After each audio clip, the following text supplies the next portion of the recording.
지난달 무역 수지 적자 폭이 월간 기준 역대 최대인 126억 9천만 달러를 기록했습니다. 무역에서 비중이 가장 컸던 반도체 수출이 44%나 급감한 가운데 에너지 수입액은 여전히 높기 때문이겠죠.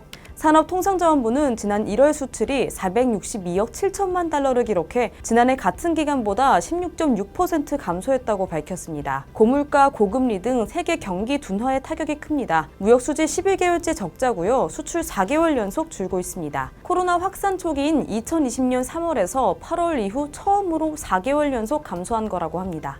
최대 효자 품목인 반도체 수출은 D램, 낸드 플래시 등 메모리 반도체 가격 하락으로 1년 전보다 44.5% 급감했는데요. 반도체 수출은 전년 동월 대비 약 48억 달러 감소하면서 지난달 국내 전체 수출 감소분의 약 52%를 차지했습니다. 특히 최대 시장인 중국 수출이 줄어든 게 큽니다. 31.4% 줄었습니다. 반도체 등 주요 품목 가격 하락과 맞물리면서 중국 수출 둔화는 8개월째 이어지고 있는 상황입니다. 이렇게 대대적인 무역 적자가 우리 경제를 크게 흔들고 있자 정부가 제조업종 수출 투자, 밀착 지원에 나선다는 소식을 전해줬습니다.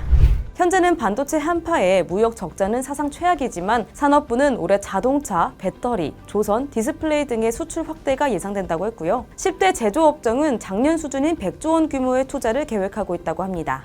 주요 업종별로 국내 기업의 올해 투자 계획 규모는 각각 반도체 47억 원, 자동차 16조 원, 디스플레이 14조 원, 배터리 8조 원, 철강 4조 8천억 원, 석유화학 4조 원, 조선 2조 원 등입니다. 산업부는 수출이 가장 어려울 것으로 예상되는 상반기에 수출 지원 예산의 3분의 2를 집중적으로 지원할 계획입니다. 올해 역대 최대인 360조 원의 무역금융을 공급하고 수출의 첫 관문인 해외 인증을 손쉽게 받을 수 있도록 지원합니다. 아울러 산업부는 올해 제조업 설비와 연구개발 투자를 위해서 총 81조 원의 정책금융 지원도 추진한다고 했고요. 300억 달러 이상의 외국인 투자 유치를 위한 활동 강화 방침도 밝혔습니다. 또 12년 만에 부활한 임시 투자 세액 공제 제도와 국가 전략 기술에 대한 세액 공제 상향이 신속하게 입법화되도록 국회와도 긴밀히 협의할 예정이라고 전했습니다.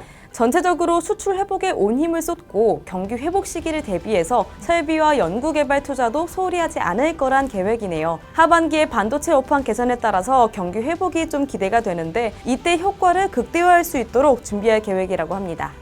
현재는 사상 최악, 한파 같은 어두운 단어들이 나타나고 있는 요즘이지만 조금 더 멀리 보면서 투자할 필요도 있어 보입니다.